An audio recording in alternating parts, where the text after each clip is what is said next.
नमस्कार, जय हिंद। मैं हूं रौनक और आप देख रहे हैं इतने दिनों के बाद फन तंत्र। आप सभी लोगों का स्वागत है। फन तंत्र थोड़ा रेगुलर होगा। मैं बउआ बोल रहा हूँ, इनकी तरफ से माफी मांग रहा हूँ। अरे भाई मेरे को बोलने दे। क्यों बोलने दे? आप तो सिर्फ नोपो पे बोल रहे हैं, आरजे रौनक रिव्यूज पे बोल रहे हैं। इस चैनल के साथ आपने सौतेला व्यवहार किया है नहीं किया? इनके लिए बेन स्टोक्स लिख सकते हैं आपकी। क्यों नहीं ला रहे हो फन तंत्र? भाई साहब कमेंट करके बताइए इनको, थोड़ा इनकी आंखें खोलिए। भाई साहब आता रहेगा यार, आप तो खामखा भड़क रहे हो मतलब नोपो चैनल पर हमने वीडियो डाला है, उसको भी जरूर उसके दर्शन लेना। आज फाइनल मैच है। फाइनल नहीं है, 5वां T20 एक तरीके से फाइनल ही है ना। आप फन तंत्र की बात करिए, मैं बउआ साइनिंग आउट। अच्छा ठीक है, बउआ आगे आता रहेगा। लेकिन कहते हैं ना कि एक बार बेइज्जती होने के बाद किसी के घर की चौखट की तरफ कदम तो क्या नजरें भी नहीं फेरते। लेकिन चीनियों को ये बात कहाँ ही समझ में आती है भाई साहब। ना तो उनकी आर्मी लतियाए जाने के बाद सुधरती है और ना ही उनका वायरस। पिछले पूरे साल हमको घर पर बैठाकर वर्क फ्रॉम होम करवाने वाला ये कोरोना अब तक हमारा होम छोड़ने को तैयार नहीं है। पिछले दिनों तेजी से इसके मामले बढ़े हैं। महाराष्ट्र, राजस्थान और अब गुजरात में इसके कई मामले नजर में आए हैं। जी हाँ, देश के अधिकांश जो केसेस हैं वो तो महाराष्ट्र में ही बताए जा रहे हैं। लेकिन हम सबको कहेंगे भैया, देश के किसी भी कोने में हो, प्लीज अपना ख्याल रखो। मगर कोरोना से मैं कहना चाहूंगा कि अबे तुमको और कौन सी गाली सुनाएं कि तुम हमारा घर छोड़ दो। वैक्सीन लाने के बाद भी कोरोना ऐसे बढ़ता जा रहा है जैसे मोटापे से हमारा पेट। और ना पेट कम हो रहा है ना ही केसेस कम हो रहे हैं। ऊपर से लॉकडाउन की स्थिति अलग है।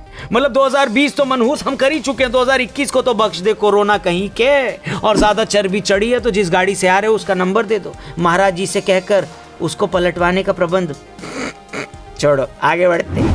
मतलब अब तो कॉलर ट्यून पर कोरोना से सावधान रहने वाली जो वार्निंग होती है ना, वो भी बोलना बंद कर चुकी है वो लड़की। अब तो चला जा कोरोना कहीं के। और अगर अभी भी तू नहीं गया तो आठवले साहब से कहकर ऐसी पोयम लिखवाएंगे कि बीजिंग में बैठा जिनपिंग पर्सनली तुमको यहाँ लेने आ जाएगा। और हेलो जिनपिंग अंकिल, चीन वाली वैक्सीन नहीं लगवाने पर वीजा न देने की धमकी देने वाले, वायरस तो बिना वीजा के सब देशों में बांट दिए थे तुमने। मतलब चीन का कहना है कि जो चाइनीज वैक्सीन लगवाएगा वही हमारे देश आएगा। इस पर एक भाई ने पलट कर बोला, तुम्हारे कान के नीचे जिस दिन कोई बजाएगा तभी तुमको समझ में आएगा। मतलब चीन इलाके का वो ठेकेदार है जिससे जमीन नहीं खरीदी तो शहर से बाहर करने की धमकी देने लगता है, पगला कहीं का। खैर, टॉपिक चेंज करते हैं, आगे बढ़ते हैं। चीन से उठकर अब कलकत्ता लैंड करते हैं, जहां चुनाव से पहले ही ममता दीदी ने दोबारा ईवीएम की ईमानदारी पर क्वेश्चन मार्क लगाया है। यानी दुनिया में कोरोना के बाद सबसे ज्यादा गाली अगर किसी चीज ने खाई है ना तो वो है ईवीएम। फर्क बस इतना है कि ये तरीके से काम तो करती है। उधर तमिलनाडु, केरल, असम और पुडुचेरी का कहना है कि भैया कभी हमारी भी बात कर लिया करो, हमारे यहाँ भी चुनाव हो रहे हैं। मतलब अगर हमारे यहाँ नेताओं के हाथ पैर नहीं टूटे तो क्या हमको कोई नहीं पूछेगा क्या? वहीं ममता दीदी के विधायकों का भाजपा ज्वाइन करने का सिलसिला जारी है। और जिस तेजी से विधायक भाजपा से कनेक्ट हो जा रहे हैं ना भाई साहब, डर बस इसी बात का है कि कहीं किसी दिन दीदी खुद ही इस फूल को छोड़कर इस फूल को न पकड़ लें।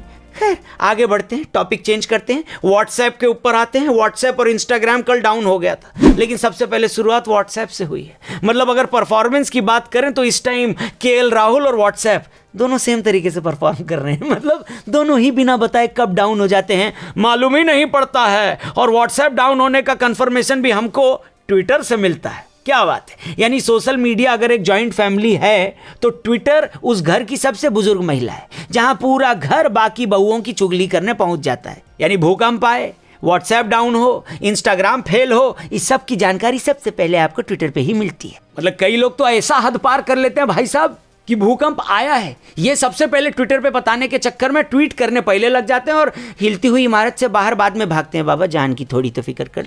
अरे अब तो तुम्हारे ट्वीट करने पर भी ट्विटर खुद रिप्लाई देता है कि ये सारी बकलोली करने के लिए तुमको मैं ही मिलता हूं क्या? कभी फेसबुक के साथ भी बतिया लिया करो बे, और कभी इंस्टा पर ये सारी चुगलियां कर लिया करो बे। लेकिन व्हाट्सएप हफ्ते में इतनी बार डाउन हो जाता है ना कि समझ में नहीं आता कि ये मतलब सोशल मीडिया का कोई ऐप है या पेट्रोल के दाम देखकर गिरता हुआ हमारा कॉन्फिडेंस। अब डाउन ही होता जा रहा है। मैं तो कहता हूं व्हाट्सएप को भी अपना एक इंश्योरेंस करा लेना चाहिए, क्या पता अगली बार फिर कब गिर जाए, है कि नहीं? खैर, आगे बढ़ते हैं। और इन्हीं सारी चीज़ों के बीच इस हफ्ते एक दुखद खबर भी आई कि दंगल गर्ल्स गीता और बबीता फोगाट की कजिन रितिका फोगाट ने खुदकुशी कर ली। ये सुनकर कुछ टाइम तक तो लोगों को यकीन ही नहीं हुआ कि क्या एक मैच इतना ज़रूरी हो जाता है कि उसको हारने के बाद इंसान खुदकुशी का कदम उठाने की कोशिश करे। यहाँ हम किसी को जज नहीं कर सकते, लेकिन जिस मानसिक स्थिति से वो गुजर रही थी वो उनके अलावा शायद ही किसी को पता था। ये सोचकर ही दिल दहल जाता है कि जो खेल, जो प्रतिस्पर्धा का बीज हमारे भीतर बोता है, वो गिर कर दोबारा उठने की हमें सीख भी देता है। वहां एक पहलवान अपनी नाकामी से कैसे हार गई। और मैं ही नहीं, पूरा देश उनको चैंपियन मानता है। हर उस खिलाड़ी को हम चैंपियन मानते हैं जो कोशिश तो करता है, क्योंकि कोई तमगा या जीत ही आपको चैंपियन नहीं बनाती, बल्कि अपनी कमजोरियों से लड़कर जो इंसान खड़ा होता है, हर वो इंसान एक चैंपियन है। हम बस भगवान से यही प्रार्थना करेंगे कि उनके पूरे परिवार को इस दुख को सहने की शक्ति दे। और आपसे बस हम यही कहना चाहते हैं कि जिस तरीके से खराब टाइम आता है उसी तरीके से वो चला भी जाता है। बस अपने अंदर के फाइटर को कभी मत हारने दें। खुदकुशी किसी भी समस्या का सोल्यूशन नहीं है, इसलिए आपके मन में अगर कभी भी गलती से भी खुदकुशी का ख्याल आए तो बस एक बार उन सारे लोगों को याद करिएगा जो आपसे इतना प्यार करते हैं कि आप सोच भी नहीं सकते। प्लीज़ उन लोगों के बारे में सोचिएगा, अपना ख्याल रखिएगा। जल्दी मिलते हैं, सब कुछ जल्दी ठीक होगा। जय हिंद, वंदे मातरम।